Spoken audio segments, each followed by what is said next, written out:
الفاتحة. أعوذ بالله من الشيطان الرجيم. بسم الله الرحمن الرحيم. الحمد لله رب العالمين الرحمن الرحيم مالك يوم الدين. إياك نعبد وإياك نستعين. اهدنا الصراط المستقيم صراط الذين أنعمت عليهم غير المغضوب عليهم ولا الضالين آمين. يا خير من يمم العفون ساحته سعي وفوق متون العين كالرسم. ومن هو الآية الكبرى لمعتبر ومن هو النعمة العظمى لمغتنم. صريت من حرم ليلا إلى هرم كما سرى البدر في داج من الظلم. وبت ترقى إلى أن نلت منزلة من قاب قوسين لم تدرك ولم ترمي. وقدمتك جميع الأنبياء بها فالرسل تقديم مخدوم على خدم.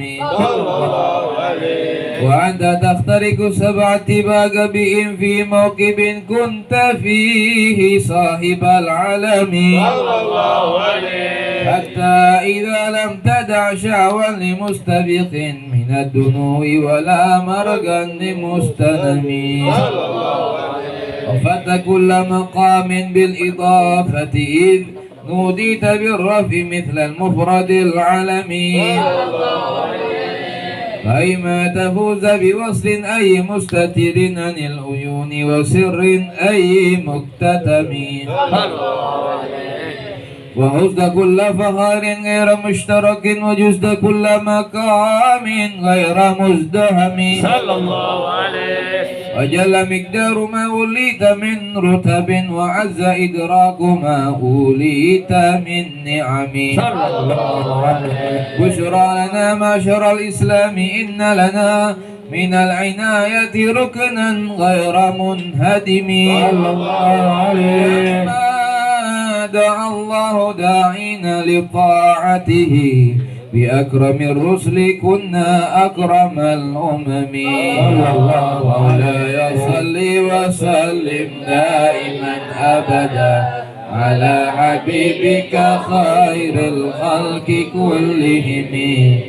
اللهم صل وسلم وبارك عليه وعلى آله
Bismillahirrahmanirrahim. Rabbil alamin qala al-mu'allif fil kitab nafa'anallahu bi ulumihi fid darin amin ila an qala faslun fadlu talabul ilmi. Jelaskan mengenai keutamaan talabul ilm. Nah, pentingnya menuntut ilmu. Penting. Jangan tak kalah kita punya anak, kita pengen jadikan anak kita sikok pilot, sikok jadikan saudagar, pembisnis, jadikan ini, jatuh. Tapi jangan sampai seluruh anak kita duniawi galah. Jadikan satu di antara anak-anak kita menjadi alim. Pondokkan pesantren, cari ilmu agama. Biar satu ini yang membimbing yang lain-lainnya. Ya, berapa banyak daripada keluarga. Nah, keluarga besar seluruhnya terjun di bidang duniawi. Tidak ada satu pun terjun di bidang ukhrawi, bidang akhirat. Kenapa? Kalau ada acara, kati yang memimpin manggil wong. Coba kalau ada siko itu bisa memimpin yang lain. Siko itu bisa memimpin. Siko itu bisa menasehati, membimbing sehingga yang salah jadi betul. Nah, pentingnya talabul ilm. Berkata Abi Waqid Al-Laitsi bahwasanya Rasul sallallahu alaihi wasallam berkata, tak kala kami duduk di masjid wan nas ma'ahu, manusia lagi bersama Rasul sallallahu alaihi wasallam. Ini sahabatnya Rasul sallallahu alaihi wasallam. Rasul bersama para sahabatnya. Datanglah tiga orang. Faqbala isnain ila Rasulillah wa dhahaba wahid. Dua masuk di halaqah Nabi, satu ngawas kanan kiri, mungkin kemaluan, lari dia. Berpaling dari majelis Rasul sallallahu alaihi wasallam. Fa waqafa ala Rasulillah, fa amma ahaduhuma fara'a furja fil halaqah fajalasa fiha. Yang satu nengok ada celah majelis, kosong itu tempat duduk dia di situ. Yang satu lagi duduk di belakang, malu. Agak dijengok Nabi, aku ni banyak dosa, aku ni cak ini. Duduk ujung sekali dia, malu-malu dengan Rasulullah. Sikapnya berlari, tidak hadir majelisnya Rasul sallallahu alaihi wasallam.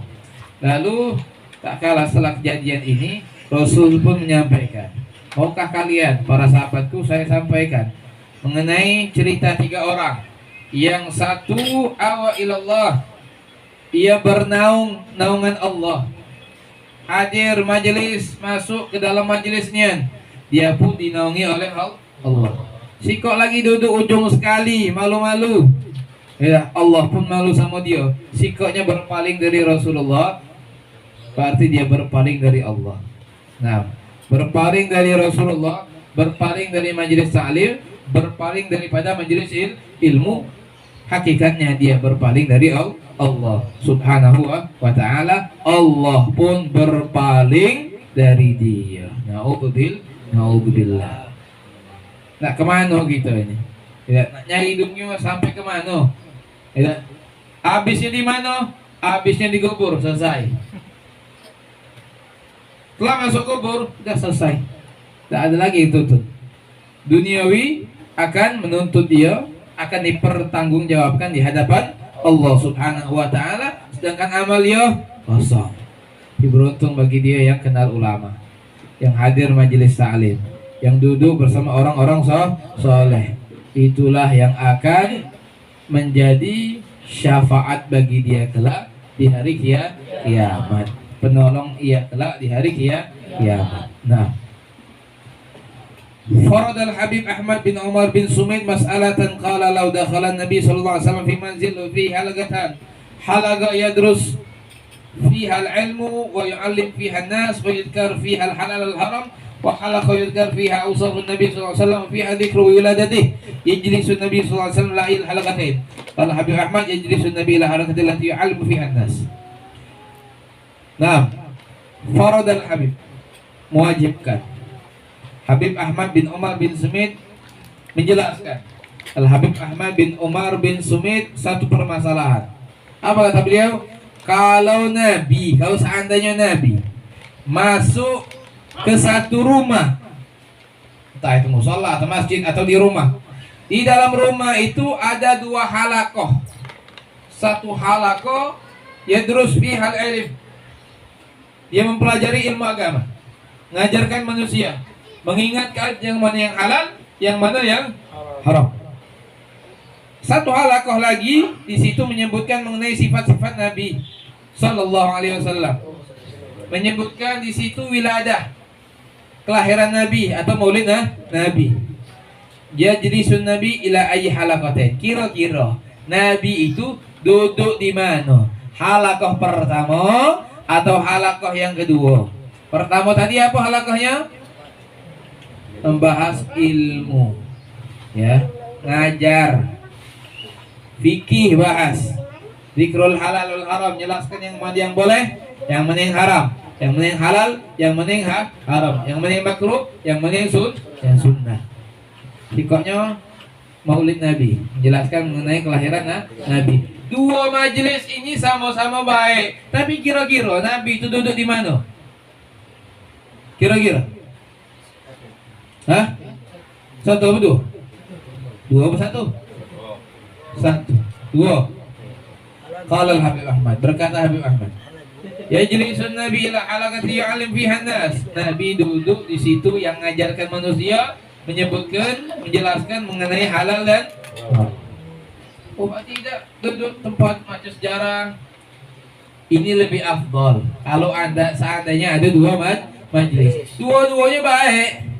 Nah, tapi kalau dipilih, Nabi milih kira-kira di mana? Halakoh yang pertama.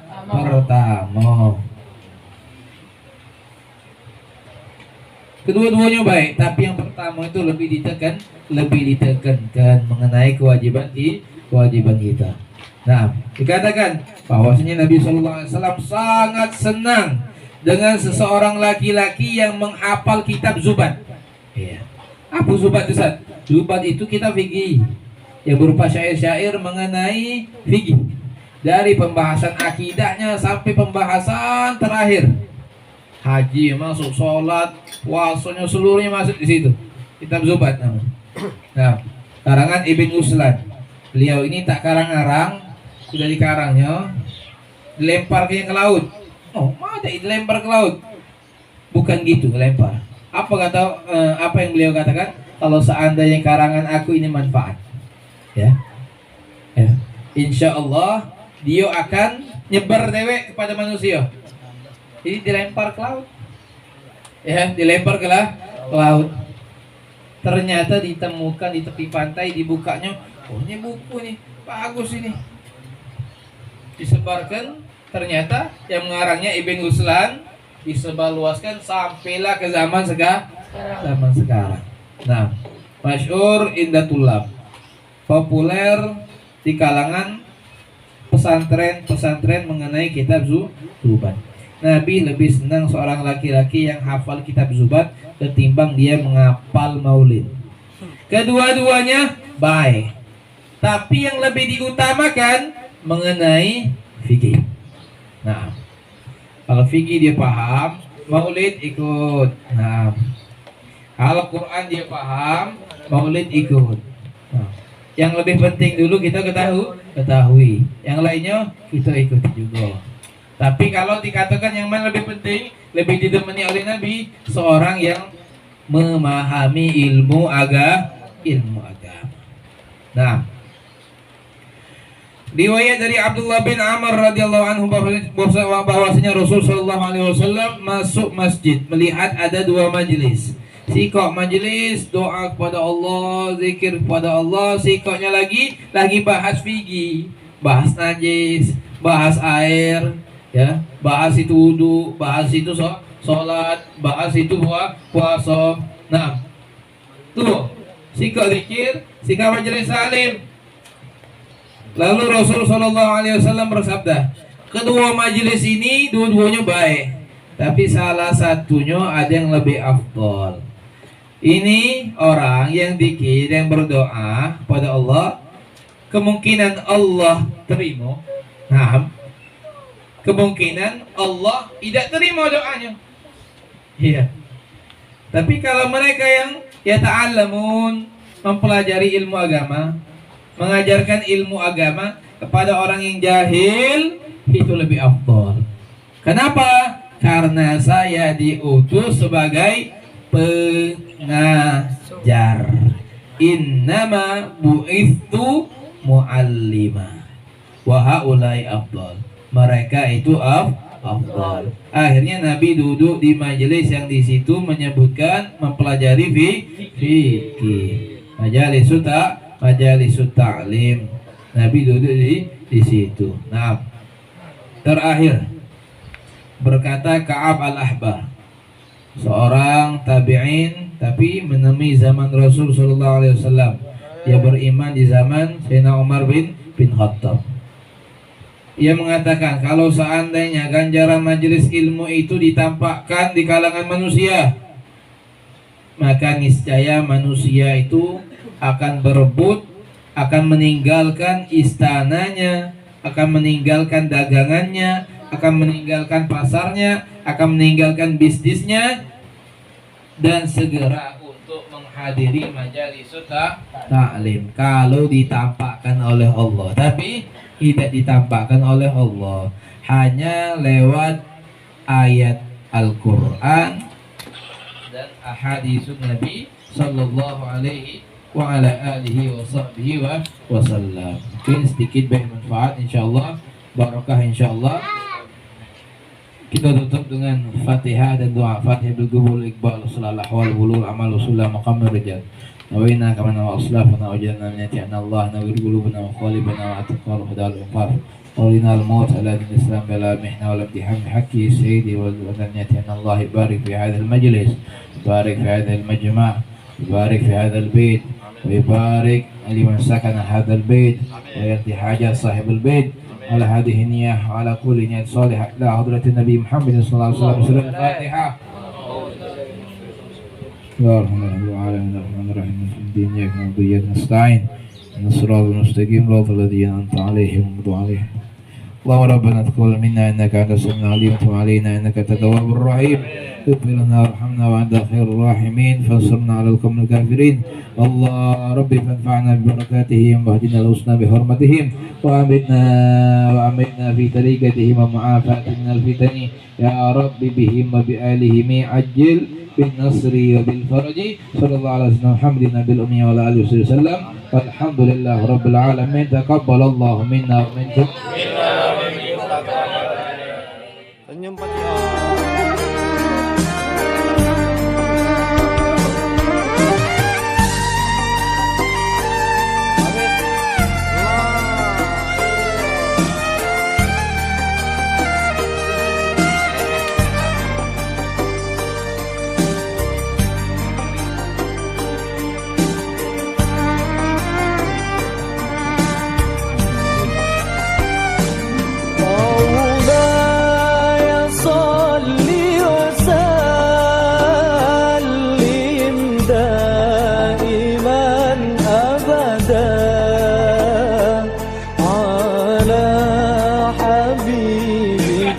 خير الخلق كلهم